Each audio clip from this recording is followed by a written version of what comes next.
하이나라면 도 그이 밑에 사토는 데 근데 뭐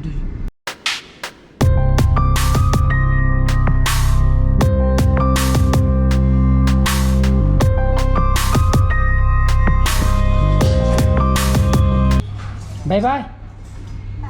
Bye bye. School चले जी को school चले जी को. Good morning guys. Welcome back to my channel. मैं मोबाइल भी निकल. So you keep pung upon tasala. Nganta ji pung मरी में खाए. द चला कोई नहीं बेबी ने साने उड़े बपा. nganta ने जो साना भी शांति यात्रा बा. लाई हरावरी बपा. अदुना. अदुना जी pung अपन tasala मैंने मुठा बप चटना का डबल ले रहा. चक चक हो गया. सोकरो तो चक खिलाएंगे.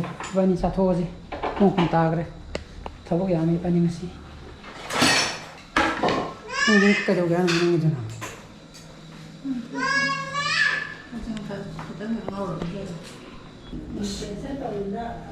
चक तीथोंगे वो. मुंडरे. इबानी चखने अयु थबक लेबा अयु स्कूल दा हेंगी स्कूल होगा मीटिंग लेबा दु स्टाफ मीटिंग अदनि बानी पुलगा तै थबक मयाम अय चकदब लेरा स्कूल की मीटिंग लेबा को हेंगी क्लास से होगरे को पुनी पांदी क्लास 12 की सेशन अदुगी आईडी मीटिंग कोरोपा दुजु जाव तब को फुंगा फोन मखाई हिंजनग्रे अदु अय सुगी ममांगी चकागी ओइजे 이제 눈치 피해야 되고 이제 눈치 그만해 또 이런 건데 호부를 떼고 송 이제는 눈치 다 내는 거네 보고 매am 이제 잠깐 머리 이제 블럭 하미네 보간다 어떤 이제 이 보간데 주 눈치 빼려는 시스템 하는 기계 에 리디션 봐 무슨 가봐 허리다 에 디기디 라나무 또러니 난 또 오면서 이제 저는 passando 나고 건너부터기 와니까 너무 주들에 그런 또 우리 데려서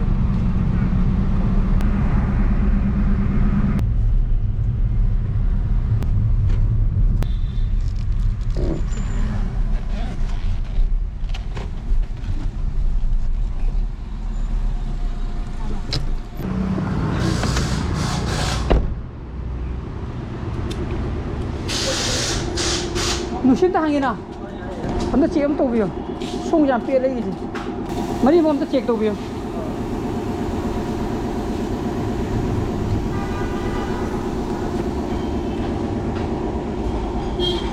सोंग जिने के तो बोलो होंगे सोंग जिने ताबे तो हाल क्या ले रहे हैं 20 या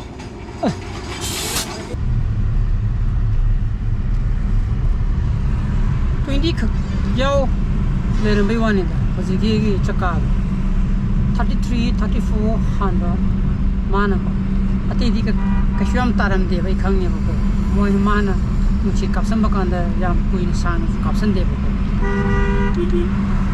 adana kadai do ma kuna tori bisan khang musi he khalo da ba ko ren ter pangse koi bi ta ba tawr le mu do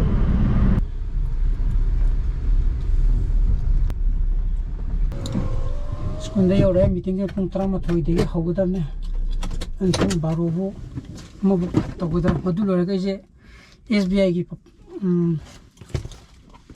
소리 보너바자기 SBI 브랜치도 뭐 상가도 레버고 다른 가리 이제 모든 간데디 아주 보다 파킹 한번 레우디 에도나 스쿨다 가마가 콩나 잡아는 파가다 말해 아니 뭐이네 무시디 통두고로가 파킹 티베도 뭐 레이트도 놓고 고용하고 짤래 내봐 Dene school da pasa thanamaga ingna sikna chalu bana phara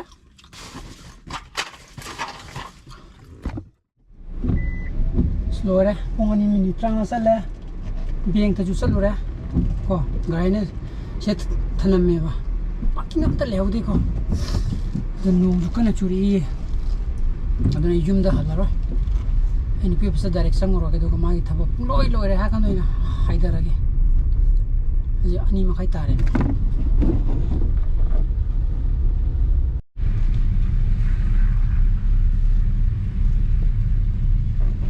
스노주 fazendo cana jurame hangre ji dani bani pula tabak se sakata ba wali bani Hindi wow, sing pa school. Iba ni thabam ta highway ke tu yum direction khane. Nong bujura ba traffic jam de. Fazana heavy duty ni ko tawri je traffic jam ji dimra. Pura heavy ni. Ado hojikata mo phone la me in bi mo kesa karni. Adi na mo thadaram tare office mo. Halaga. Fache idan hoji thaba ma chalu gine bi bani ko. Adu loga ma je mo. Lampian de mo thadaram biram thada biram ma ke. Pumanga helani ya. Adi dum nang dum yum dum drop to hola gantra. Far. Koi ba kai se karam ma tam da phanga ka du ni Bani ra. Koi nung nang ngai chatha lure ki daroge. Pi ne di yum ni pan tho hai ba ko. Koi ji ma pan je. Kraju. Hai di. Kang di workload he mana ra kai no. Mandi tu kino chalo ra ga ate shuti di yum da tumaga le. Le ni mai mo ne me. Natro. se da da yum da le to adu gi ne ba kya sa thok ti je adu bang sai de nong chu di kan di ba ni hani ni si gi ke ba kangla gi potha sang ha ba pa ka ma le de tu ni ma pang gi siam bang lo gi opposite le bu to kangla i mana to da cha se ga de hai na ra ma ne do kai ni de cha to no de khang de ma du hai di hai na ga tari fix to ti de fix to ti natra ngasi roster duty jang ngasi doi jani ang kung tara kan si bo dan nang horoin oh chumi ning si tai trang ani ko nang ge okay chumi ne nang ge the last roster di amo jumu yaw go di yam lap na ta ba jaga ma da chana di trang ada si ta ta sina kadai de no mana lit tu si atai ne lilok da ba atai ne ge pi ge ba tu si ju kurom thok do no khang de si sina si green ju pi de si kai da ulai no ma bo ngasai de ki hai ma mai je na casino no chang ro ga house de gyan da re ke nam tau ri hai ne mu thok du re ne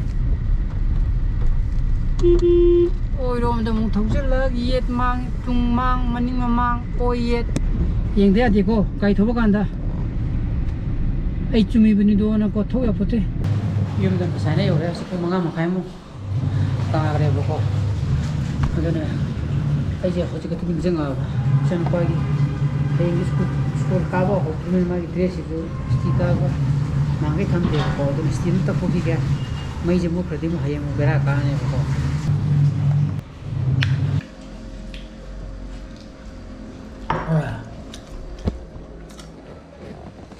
sa ka tho ge pung ni pan khai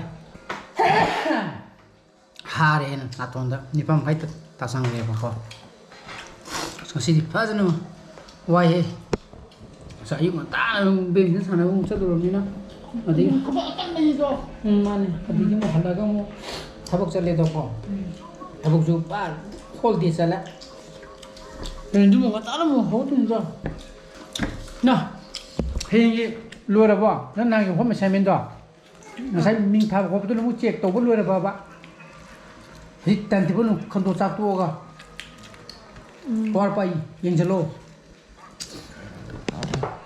aduna mayam ai ngasi boy di matang do sanjara ga ai blog si par butho ga di like to biro mo share to bio no viewers ko biro subscribe to biro mo kon sana pa le bio so please be safe and be healthy bye bye good night